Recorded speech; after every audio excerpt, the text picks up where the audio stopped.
Nchini Australia, maelfu ya watu walijitokeza barabarani katika maandamano. Wengi walikuwa wakilalamika kusimamisha kuja kwa wageni na uhamiaji nchini Australia na kupinga utambulisho wa tamaduni mbalimbali nchini Australia. Sasa tunachunguza maana ya ukweli ya maandamano haya.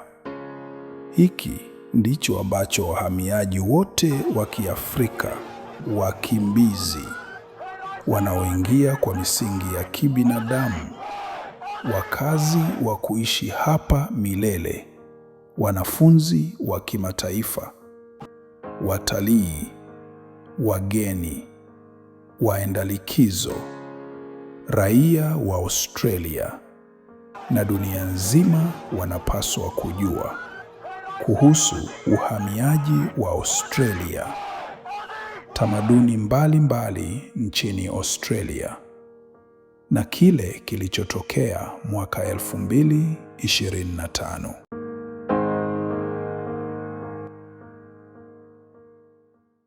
Katika mwezi wa Agosti na Oktoba mwaka 2025, mikutano na maandamano iliyoitwa March for Australia, maandamano kwa ajili ya Australia, ilienea katika miji mikuu ya Australia: Sydney, Melbourne, Brisbane, Perth na Adelaide. Watu walioandaa hayo maandamano walisema walikuwa wakipinga kuja kwa watu wengi kuishi Australia, yaani uhamiaji wa kupindukia.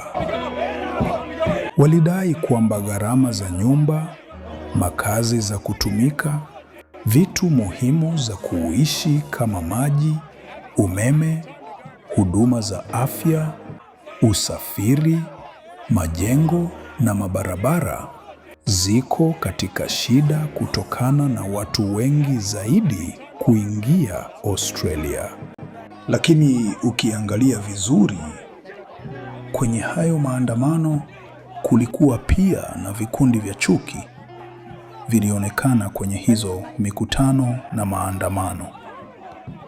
Vikundi hivyo vilitumia maneno za chuki kama vile okoa utamaduni wa kizungu na Australia ya wazungu milele. Polisi pia waliona kwamba mapigano yalizuka kati ya waandamanaji waliokuwa wakipinga watu wahamie Australia na waandamanaji wenzao waliokuja kupinga chuki na utengano kwa watu wanaoishi Australia, na walikuja pia kuunga mkono wahamiaji na tamaduni tofauti nchini Australia. Viongozi wa serikali ya Australia na viongozi wa miji ya Australia walilaani na kukataza hizo vurugu, na huo ujumbe wa ubaguzi wa rangi ulioonekana kwenye hayo maandamano. Waziri Mkuu wa Australia na waziri wa masuala ya tamaduni walithibitisha tena kwamba taifa la Australia linaendelea kujitolea kwa umoja, ukweli na wageni wenye thamani kwa nchi.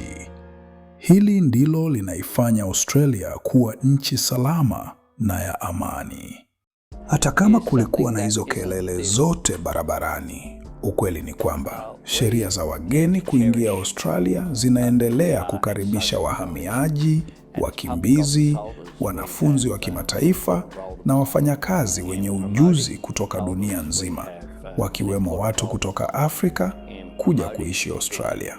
Kila mwaka, serikali ya Australia hutoa visa mpya zaidi ya 1500, zikiwemo zile visa za watu wa kutumika kazi, wakimbizi, usaidizi wa kibinadamu, wanafunzi na programu za wageni. viza za kibinadamu na wakimbizi za kusaidia watu wanaokimbia vita na mateso, wakiwemo Waafrika, miongoni mwa wageni wanaokuja Australia kuishi. Katika Australia, utamaduni mbalimbali, yaani multiculturalism, inaendelea kuwa moja ya nguzo kuu za jamii ya Australia. Inakuza heshima, haki na kujumuishwa kwa kila mtu bila kujali kabila, dini au asili ya mtu. Serikali ya Australia imesema wazi ya kwamba utamaduni tofauti za kutoka nchi zingine zinaruhusiwa na kukaribishwa, zinaheshimiwa, zinasifiwa, zinapiganiwa na kusukumwa mbele katika nchi ya Australia. Hizo ni kama nguvu ya Australia ya kisasa. Kote nchini, watu wa kutoka Afrika wanaoishi Australia wanachangia katika sekta nyingi za kazi, kuanzia huduma za afya na ujenzi hadi elimu na biashara. Watu wa kutoka Afrika pia wanachangia utamaduni tofauti wa Australia kupitia burudani, chakula, mitindo na mengine mengi. Ingawa maandamano yanaweza kuleta hofu katika nchi ya Australia na kukosesha watu amani, Waaustralia wengi wa kutoka nchi mbalimbali na waliozaliwa nchini wanaendelea kuwathamini watu wote na wageni nchini Australia. Wanatambua kwamba watu wa kutoka nchi zingine dunia nzima wameleta maendeleo na wameunda uchumi na utambulisho wa kimataifa wa Australia. Ni muhimu kuelewa kwamba kila nchi ina mazungumzo kuhusu wahamiaji, lakini serikali ya Australia, kuanzia bunge hadi mashirika na makundi ya kijamii, zimekuwa zikitetea haki za watu wote, nafasi kwa wote, na kukubali watu wote nchini Australia. Maandamano yanaweza kuwa yalionekana kuwa na kelele kubwa, lakini hayaelezi misingi wa taifa la Australia. Kwa kila sauti inayokataa amani, ungwana na ustaarabu, kuna zingine nyingi ambazo zinasimamia umoja na heshima. Kwa Waafrika ambao tayari wako Australia na wale wanaopanga kuja kupitia masomo, kazi au kuishi, ujumbe ni wazi. Australia inaendelea kuwapokea mchanganyiko wa watu wenye tamaduni nyingi tofauti.